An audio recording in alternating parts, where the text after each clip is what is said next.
Mengimani Allah itu bukan hanya sebatas melaksanakan perintahnya, bukan hanya sebatas menjauhi larang-larangannya, tapi mengimani Allah yang kita imani selama ini sebagai Tuhan kita betul-betul mesti sampai kepada musyahadah seperti yang disampaikan oleh Rasul. Jadi tidak hanya iqrarun bil lisan, tidak hanya sebatas tasdiqu bil qalbi, dan tidak hanya sebatas wal amalu bil arkan, tapi betul-betul sampai pada puncak musyahadah. Inilah surah Al-Hijr ayat 99 menjelaskan, itu pula lah baginda Rasul mengungkapkan anta'budallah ka'annaka tarahu fa illam takun tarahu fa innahu yaraka. Supaya apa? Ibadah kita itu betul-betul nikmat, betul-betul hadir ruhani dan jiwa kita itu bersama Allah. Contoh, ini lihat contoh. Ini AC, ya AC ini tentu ada anginnya, ada udaranya. Kalaulah boleh Ustaz bertanya sama beliau nih, bisakah Bapak melihat udara dan angin AC itu? Tidak bisa. Tapi bisakah Bapak merasakan hadirnya AC, angin AC itu pada diri Bapak? Bagaimana rasanya? Nano-nano atau gimana? Dingin? Sejuk? Rasanya udara AC, walaupun Bapak Ibu tidak melihat udaranya, anginnya, tapi Bapak Ibu bisa merasakan hadirnya udara AC itu pada diri. Rasanya adalah dingin dan sejuk. Itu kalau rasa AC. Bagaimana kalau kita memahami akan kehadiran Allah itu pada diri kita? Ini makum raqabah. Walaupun Bapak Ibu tidak mampu menyaksikan dan memandang Allah itu, tapi bisakah Bapak Ibu merasakan hadirnya Allah itu pada diri Bapak Ibu? Bapak jawab lagi, siapa yang bisa coba? Bisa Pak? Coba jawab, Ustaz mengantarkan. Belum, ibu-ibu bisa? Bagaimana merasakannya? Ketenangan, ketentraman hati boleh. Tapi mesti memahami begini, lihat Ustaz antarkan. Walaupun kita tidak mampu melihat dan menyaksikan Allah pada maqam muraqabah ini, tapi Bapak Ibu mesti mampu merasakan hadirnya Allah itu pada diri. Untuk merasakan hadirnya Allah itu pada diri, itu yang disebut namanya dengan hayat. Hayat itu yang hidup pada diri Bapak Ibu, itu yang adalah ruh. Siapa ruh itu? Ruh itu adalah rahasia aku, kata Allah. Balil insanu ala nafsi basyira. Aku yang melihat pada dirimu, aku yang hidup pada dirimu. Kalau tak ada hayat pada diri kita Bapak Ibu, bisakah kita ini bergerak? Nah, makanya pahami 7 sifat itu. Sama, basar, kalam, ilmu, kodrat, iradat, dan hayat. Ketika Bapak Ibu tidur, mata ini tertidur, telinga ini tertidur, siapa yang jago, siapa yang bangun di waktu tidur itu coba? Yang terbangun, yang terjaga pada diri kita di saat kita tidur, itu yang si hayat Tuhan. Siapa hayat? Hayat itu adalah ruh. Siapa ruh? Ruh itulah rahasia aku. Wafi anfusikum apala tubsirun. Kenapa tidak kamu pahami bahwa aku ini telah menjadi rahasia dirimu? Apa kata Allah? Al insanu siri wa siri sifati wa sifati la ghairi. Ini hadis qudsi.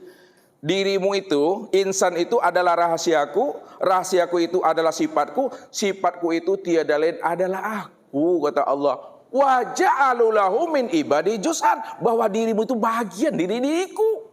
Ini memahaminya. Jadi kuncinya memahami tentang rahasia mengenal Tuhan, 5 jalannya Bapak Ibu. Ustaz tak terangkan, cuma sebutkan aja kuncinya. Kunci mengenal Allah, pertama melalui nur Muhammad.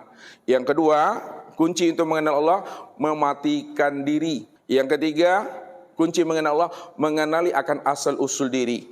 Yang keempat, memfanakan diri. Dan yang kelima, mengenal akan sifat-sifat Allah. Jadi mungkin untuk jelasnya Bapak Ibu mungkin bisa lihat di YouTube Ustadz, channelnya Tauhid Robani. Situ jelas semuanya. Jadi itu kuncinya Bapak Ibu, ya.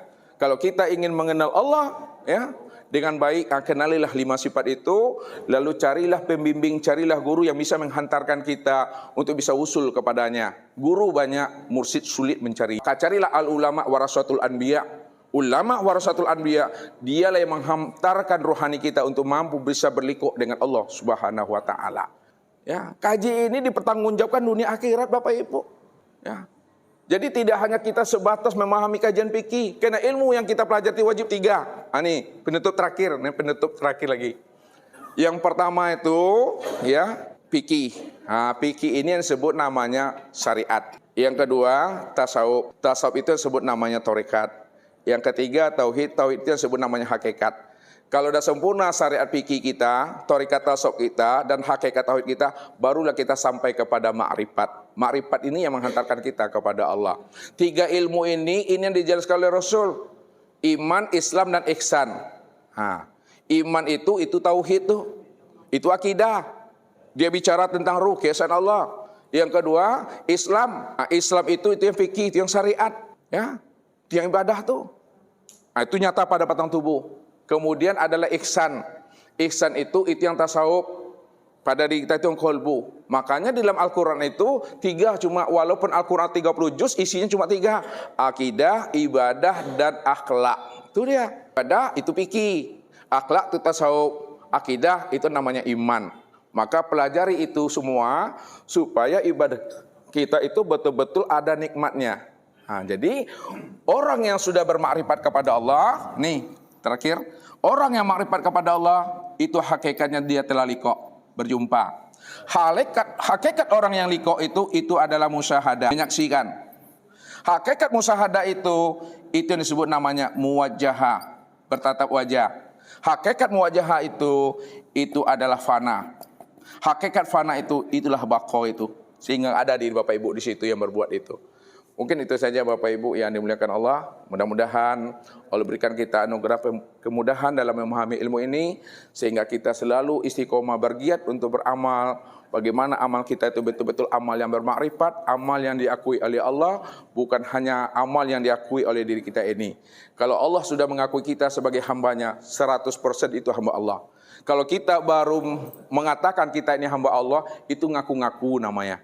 Ini saja, billahi taufik wal hidayah. Wassalamualaikum warahmatullahi wabarakatuh.